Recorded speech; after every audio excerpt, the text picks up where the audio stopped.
So we got LeBron James at the presser after the Lakers catch a gentleman sweep to the Denver Nuggets in the first round. A stressful series. Arguably, Lakers could have won a lot of the games that they lost, but nonetheless, congratulations to the Nuggets. They got rid of the king. I typically don't like reacting to these pressures because I don't want to hear about these fucking... I don't care about what you're going to do during the offseason, to be honest, bro. Because the mission is to win a championship.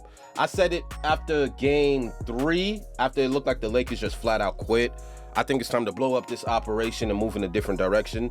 Obviously, the Lakers aren't going to do that because of the money that LeBron James generates from jersey sales and eye appeals. Even though it is Los Angeles, you're going to get reviews regardless.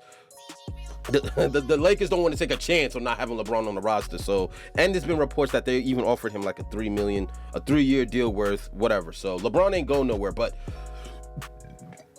I thought that this year would have been the perfect year.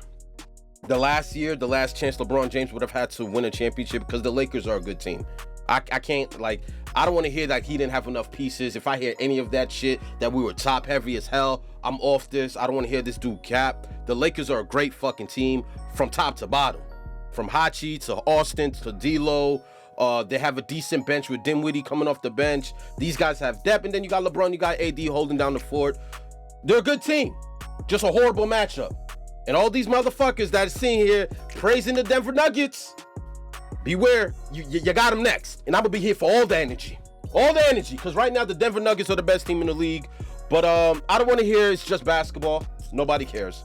Because if you had won a championship, we would have got speeches like, about damn time. Y'all remember that?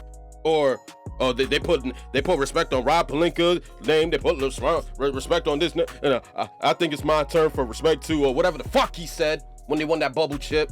It's been 4 years. So it's time to blow up this operation. I just think, LeBron, it's time to walk, bro. Walk or go to a different franchise, but it's just not happening in LA.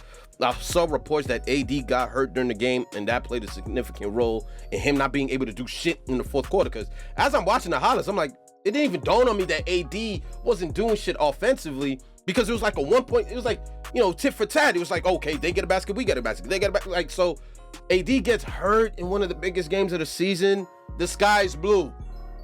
So I don't want to hear nothing about this Bronny shit. We already know with the Lakers, they're going to try to resign LeBron so they could draft Bronny and give LeBron that father and son moment, because his ego isn't big enough, right? He needs to be the first player to play basketball with his son, year 22, on a team that can't win a championship, because now he's entering year 22 and the league is only getting better. You see what Ant is doing? I know I'm getting in on a little bit of a rant. Let's just get right into the presser, bro. You put a series like this into perspective, even this soon after it, and having it be this close, but they ultimately winning 4 out of 5. First of all, you tip your hat to them. Defending champions, super great team, super well coached, and you tip your hats. I mean, it's a nice watch. They made the plays down the stretch, to win the series, and so. You get credit where credit is due, that's for sure. Couldn't be any closer to when you just got off the floor, but have you given any initial thoughts of what comes next this summer for next season? No, I just want to get home to the family, honestly. Start looking at the schedule, obviously. We know this man is coming back for another season. He been said he would love to play with Bronny. So, I mean, I guess you're trying to get your material for paper. But like, we know this man want to play with his son. It's like, championship is no longer a priority at this stage in this man's career. And I don't want to do that to him because he just got eliminated and he just dropped a 30-piece. But LeBron has always taken LeBron doesn't have the Kobe mentality when he gets eliminated and it burns a hole in his chest throughout the whole offseason. Kobe, I don't know if you ever seen the interview when he lost to Boston, and he talked about that year where they lost to Boston, I think 7, and how that drove him. And that's the only thing he could think about because he was addicted to getting back to the ball and getting his fade back. Bron at year 22, he ain't burned by that shit, bro. Because at the end of the day, we're already calling the man the GOAT. He already believes in his mind he's the GOAT. He got 4 championships. He's the all-time leading scorer. He really has this nonchalant approach when he loses. When he wins, he wants everybody to glorify him, right? You know what I'm saying? A little crown here, crown there. But when he loses, go back to the family. Life is great. Spend time with the kids. And, he probably going to appear on TikTok here and there. it's just not the energy that fans want to see, and that's why a lot of fans in LA disconnect from LeBron James because they grew up underneath that Kobe era, that Kobe umbrella, where Kobe lost. Kobe was an extension of the fans. You know what I mean? The emotions that Kobe would give, the attitude, the mindset that he had, the fans adopted Kobe's mentality. And I feel like that's where the disconnect comes with the fan base and LeBron, because a lot of people see through the bullshit. They see the melodramatic diva tendencies, the entitlement. They see it and they don't fuck with it because in their minds, Kobe got it out the mud. You know what I mean? Kobe didn't complain to the refs. Kobe just made shots. Kobe made free throws. Kobe asked for the ball. And if Kobe lost, stay away from him. For numerous days. You do not want to be around Kobe Bryant after a loss. And LeBron, he's more so like, yo, man, shit, I'm going to Cancun. I'm bringing the whole family with me. We're about to have a great time. And that's where the disconnect comes when it comes to shit like this. And just my opinion. Y'all let me know in the comment section if I'm wrong. But let's finish up with this presser. Yeah, I got my son. One of my boys is just trying to decide if he's gonna, enter the draft or go back to school. I got another kid that's playing AU ball right now. Imagine if you're thinking about entering the draft or going back to school. My daughter's playing volleyball, and my wife is doing so many great things. So it's about family right now. And then in a couple months, I got to go to Vegas for training camp. So, I got to rest my body for USAB. But that's my initial thoughts. Brought respect to your answer to Mike. I'm just curious if you could give us some sense of the things that.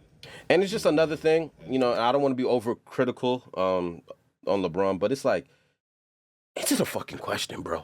Nobody asked about Bronny. Nobody asked about Savannah. Nobody asked about volleyball. Like, nobody asked, bro. We're just here to talk about ball. The level of deflection that LeBron has taught himself to do, it's great PR work, bro. You're not going to get LeBron lacking, bro. You know what I'm saying? But if you're not in tune, you're just going to take the answer he gives you and move forward. But then, after he's done talking, it's like, hold on, did he even answer the question? Well, hold on, what was the question anyway?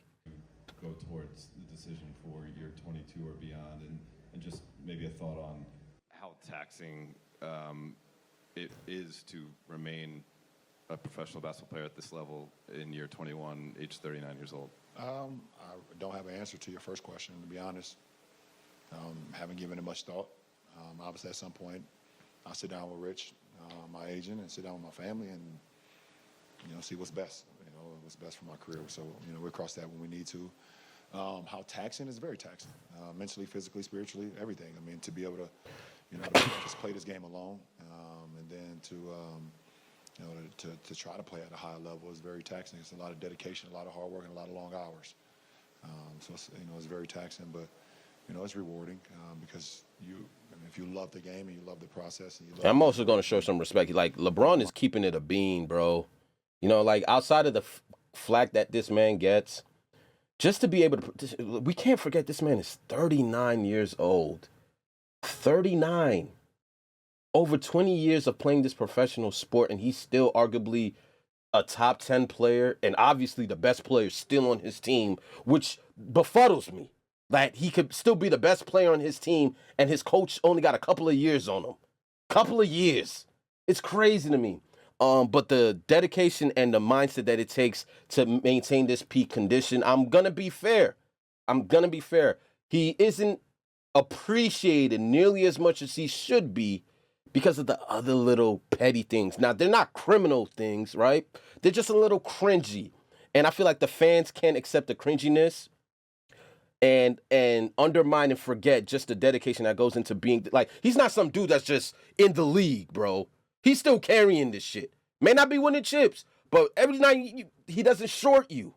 You know what I mean? We're talking about sprained ankles, stays in the game. Melodramaticness, still drops 30. He had a 40-piece this season. Like, you got to give the man his credit, bro, because who do you know still wants to be doing this 20 years in? You don't mind taking the tax on your body and your mental and your psyche and things of that nature that comes with it, so it's okay. LeBron, with the way you guys finished the regular season and competing with the defending champions, the way that you guys did, does that give you or still any further confidence in this group if it stays together? Obviously, that includes you, but just this group as a whole. No, because we lost. I'm not a participation guy. we lost, and you move on and see how you can get better. But our season has been derailed all season with just like injuries and guys in and out, and I talked about it all year. If he was around us all year, I said I don't. It's hard to say who we are, what we can be, because we have yet to be whole. I think we was only probably whole maybe 1 or 2 times this year, and I know one of them was during the in-season tournament. We got whole, and we showed what we was capable of doing. But we was just hit with injuries after injuries after injuries, and it was just hard to come back from that. Last question, Dylan. I forgot all about the in-season tournament, bro. Tonight, was there any thought at all, this could have been your last game with the Lakers? I'm not going to answer that. Appreciate it. God. The mental warfare, you got to respect the mental warfare. He already knows the answer to this question, but he's leaving that out there for people to write, for people to speculate, and for the Lakers front office to sweat. Man, you want to play with Bronny in Los Angeles, bro. Just keep it a bit. And this is the part. This is the part where LeBron chooses when he wants to be real and when he wants to be, passive and give you clues and make you solve this unsolved mystery because you don't really know where his mind is at. Man, this nigga bringing his son over to Los Angeles. But it is what it is. Lakers get handed an elimination by the Denver Nuggets. This presser didn't trigger me as much, but it is what it is, bro. LeBron drops 30, 10 assists when facing elimination. I'm just tough time, man. Tough time. GG's to the Nuggets.